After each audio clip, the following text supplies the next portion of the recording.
Hello friends, this is Jaswinder. दोस्तों, निफ्टी के बारे पे मैंने आप लोगों को बोला था कि मैं एक वीडियो ज़रूर बनाऊंगा और कुछ स्टॉक्स से रिलेटेड भी मैं आप लोगों को वीडियो ज़रूर बना करके दूंगा।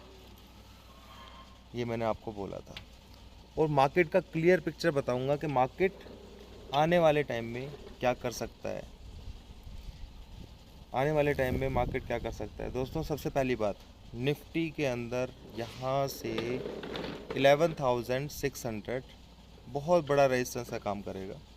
यानी कि यहाँ से 100-150 पॉइंट ये 11,050 से लेकर के 11,450 550 इस बीच में मार्केट कुछ टाइम के लिए बिता सकता है।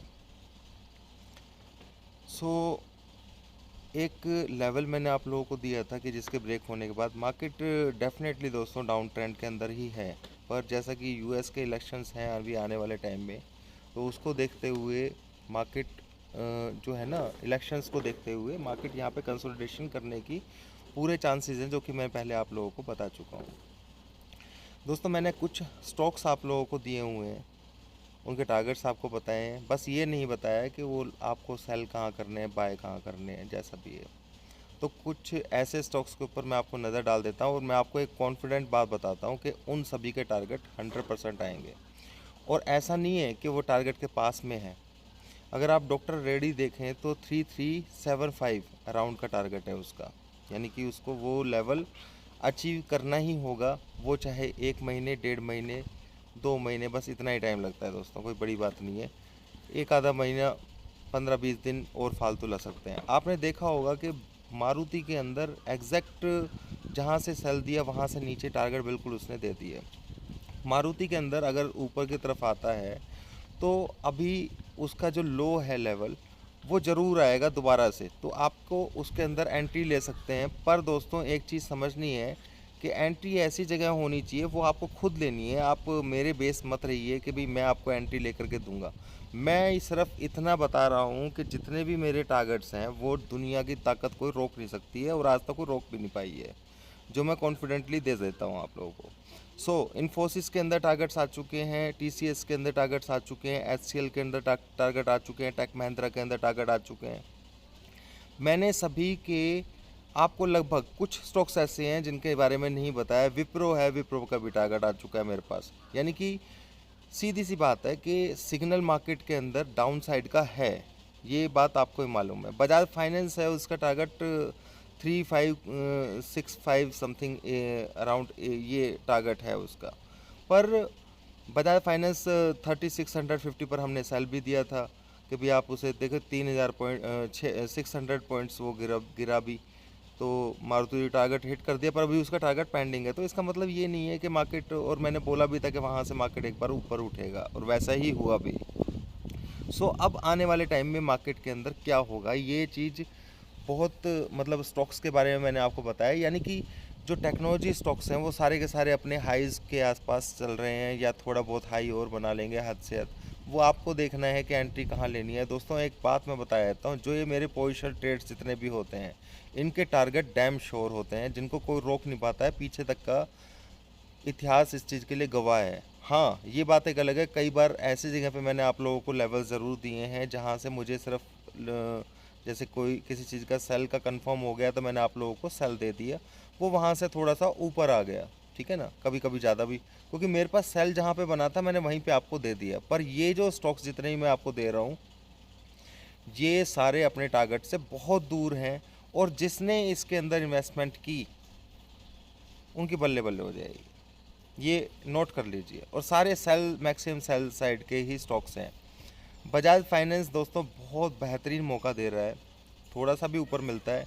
इसका चार्ट जो हमारे लेवल्स के हिसाब से 257565 के आसपास का टारगेट है इसका, वो डेफिनेटली आएगा, और उसकी पावर कितनी ज़बरदस्त होगी वो आपको मालूम भी हो जाएगा, ठीक है ना। तो दोस्तों, टारगेट्स जो होते हैं वो लगभग सभी हमारे आते हैं, ये मैं आपको हर बार बताने की कोशिश भी करता हूँ और बताता भी हूँ। मैं कुछ स्टॉक्स के बारे में आपको बता देता हूँ अभी फ़िलहाल। जिन स्टॉक्स के अंदर मैं टारगेट्स आप लोगों को दे देता हूँ, मतलब दोबारा से रिवाइज़ करा देता हूँ ताकि आपको समझ में आए। दोस्तों, मारुति को आप दोबारा से सेल कर सकते हैं यहाँ पर, उसमें कोई परेशानी नहीं है। मारुति आप यहाँ से सेल करेंगे या थोड़ा सा ऊपर आए तो सेल कीजिए, कहाँ सेल करना है ये आपको मालूम होना चाहिए। अभी फ़िलहाल 6700 का रेट चल रहा है। 6300 का मैंने टारगेट लास्ट टाइम दिया था, वो टारगेट अचीव हो गया था। सो अब दोबारा से आप सेल कर सकते हैं इसको, यहाँ पे सेल कीजिए 100-200 पॉइंट, 300 पॉइंट, जो भी आपको अच्छा लगता है। मैं आपको एक चीज़ बता रहा हूँ कि वो लेवल ज़रूर आएगा, वो लेवल है 6234, ठीक है, यानी कि 6234 अब ये लेवल है जो ज़रूर आएगा। अभी 6700 का टारगेट चल रहा है। तो दूसरा ये दोस्तों, हो सकता है कि मैक्सिमम लोग जो है ना इन ट्रेड्स को ना कर पाए, और मैं चाहता भी नहीं कि कोई ट्रेड ले इनके अंदर ले, ठीक है ना। इसीलिए मैं एंट्री आप लोगों को बता ही नहीं रहा हूँ कि कहाँ पे लेनी है, वो आपको लेनी है अपने हिसाब से लीजिए। मैंने टारगेट आप लोगों को दिया है, क्योंकि मैं यहाँ पर आप लोगों को वो बताने के लिए नहीं हूँ, मैं सिर्फ आपकी परफॉर्मेंस दिखा सकता हूँ कि मैं जो लेवल बताता हूँ वो आता है नहीं आता है। वो आपको देखना है कि किस तरीके से ट्रेड करना है, उसके लिए बहुत सारे कोर्सेज हैं, वो चीज़ें कर ला गया, आप कहीं और से कर सकते हैं। मेरे को अपने आप को ये प्रूव करना है कि मेरे पास एक ऐसी पावर है जो मेरे को शॉर्ट शॉर्ट ट्रेड्स देती है, ठीक है ना, यानी कि शॉर्ट शॉर्ट टारगेट जिसके अंदर होता है, ये है मेन चीज़। बस उस चीज़ को समझ जाइए। इंट्राडे में आप लोगों को मैं निफ्टी के, बैंक निफ्टी के लेवल्स देता हूँ, बहुत बेहतरीन तरीके से देता हूँ, काम करते हैं वो, बहुत अच्छे तरीके से काम करते हैं, आप समझते हैं। पर ये जो वीडियो मैं आपको स्पेशली बना रहा हूँ, ये उन स्टॉक्स के लिए है जो कि पोजिशनल होते हैं। उसमें आप ये नहीं बोल सकते मुझे कि 2% ऊपर चला गया कि भाई ये ऊपर जा रहा है, ये हमने सेल किया, पुट लिया, कॉल लिया। दोस्तों कॉल पुट के अंदर पैसा कभी कमा ही नहीं पाओगे, वो उसमें काम करना है आपको। इंट्राडे जो लेवल्स मैं आपको देता हूँ निफ्टी बैंक निफ्टी के अंदर, उसके अंदर आप काम कर सकते हैं, उसमें आपको ज़रूर बेनिफिट मिलेगा। पर ये पोजिशनल ट्रेड्स हैं, इसके अंदर अगर आपने गलती से कॉल पुट के अंदर पोजीशन ली तो आपकी एसएससी फेर देगी, ये नोट कर लेना। सो नेक्स्ट मैं आपको बताता हूँ इन्फोसिस 739 का टारगेट है इसमें। अभी राइट नाउ राउंड चल रहा है, एक सेकेंड,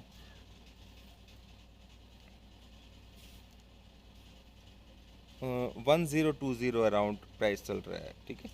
तो आपको बहुत 30% अराउंड का प्रॉफिट मिलेगा इसके अंदर। सो हो सकता है कि मार्केट यूएस के इलेक्शन से पहले गिर जाए या जस्ट उसके बाद उसमें ट्रैप दे, ठीक है ना। तो ध्यान से लेवल्स को काम करना है। लेवल्स की मैंने आपको बैंक निफ्टी के भी लेवल्स आप लोगों को बता दिए, क्योंकि मेरे पास सारे सेल के बन रहे हैं, इसलिए मुझे मार्केट के ऊपर जाता हुआ लग ही नहीं रहा है किसी भी तरीके से। और ये अभी बने हैं, और बिल्कुल जैसे कहते हैं जहाँ पे हम पोजीशन जो बनती है वहीं पर हम ट्रेड लेते हैं, तो ये वो राइट जगह है बिल्कुल।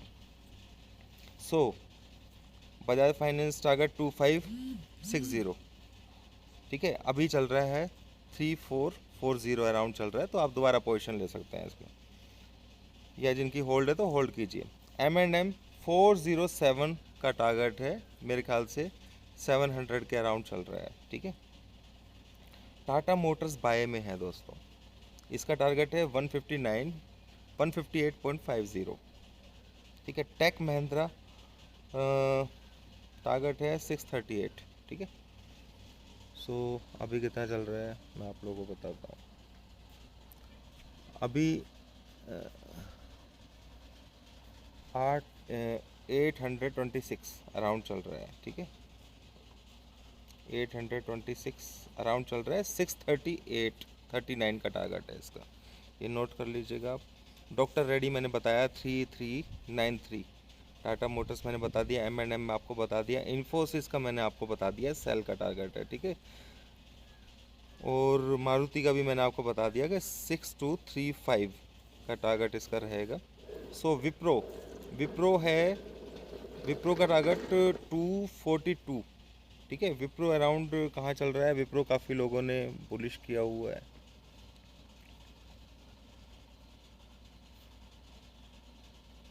318 के अराउंड चल रहा है अभी, 318। तो आप अपने हिसाब से बेच सकते हैं इसको, 242 का टारगेट है इसमें, ठीक है। HCL टेक इसमें है 657-58 का टारगेट है HCL टेक के अंदर। और अभी राइट नाउ चल रहा है ये 800 अराउंड चल रहा होगा आराम से, यस हाँ, 835 चल रहा है, ठीक है, 835 चल रहा है। और इसका टारगेट है 657, यानी कि अराउंड 20% के आसपास आपको मिल जाएगा। मेरे ख्याल से दोस्तों मैंने काफ़ी स्टॉक्स आप लोगों को बता दिए हैं। बजाज फाइनेंस मेरा फेवरेट है इनमें से, जिसके अंदर मैं बिल्कुल घबरा ही नहीं रहा हूँ, और मेरे को घबराहट तो किसी में भी नहीं है, ये बात आपको मालूम है। पर सबसे बेस्ट शील्ड पैटर्न उसका बना हुआ है, जिसके अंदर बिल्कुल कोई कमी नहीं है। बाकी सभी के टारगेट्स भी आएंगे, पर थोड़ा डिले कर सकते हैं, पर वो बिल्कुल फास्ट टारगेट देगा। तो ये मैंने आपको बता दिया, क्योंकि उसके अंदर मेरी खुद की पोजीशन भी है। ONGC मैंने बाय बताया हुआ आपको 95 के टारगेट के लिए, और बोला था कि 74 के ऊपर जैसे सस्टेन करेगा, आप न्यू बायर्स जो हैं वो उसके अंदर ऐड कर सकते हैं स्टॉप लॉस के साथ में। टाटा मोटर्स के अंदर मैंने पोजीशन आप लोगों को दिलाई है, 134 के ऊपर सस्टेन हो चुका है, 129 का स्टॉप लॉस रखिए। टारगेट तो उसको आना ही है, स्टॉप लॉस सिर्फ इसलिए दे रहा हूँ ताकि आप लोगों को घबराहट ना हो, ठीक है। तो अभी के लिए दोस्तों इतना ही। उम्मीद करूँगा आप सभी लोग वीडियो को समझे होंगे, और लेवल्स की पावर को आप देखिएगा। जितने भी मैंने 6 और 7 स्टॉक्स आप लोगों को बताए हैं, ये किस तरीके से तड़ तड़ तड़ अपने टारगेट्स को देंगे बहुत जल्दी। थैंक यू वेरी मच दोस्तों। और कल मार्केट के अंदर क्या होगा, बहुत साइडवेज मूव रहने की चांसेस है। नीचे सपोर्ट भी है, ऊपर रेजिस्टेंस है, तो आप लेवल्स के हिसाब से ट्रेड कीजिए, कम प्रॉफिट लीजिए, इंट्राडे में काफ़ी है। Thank you.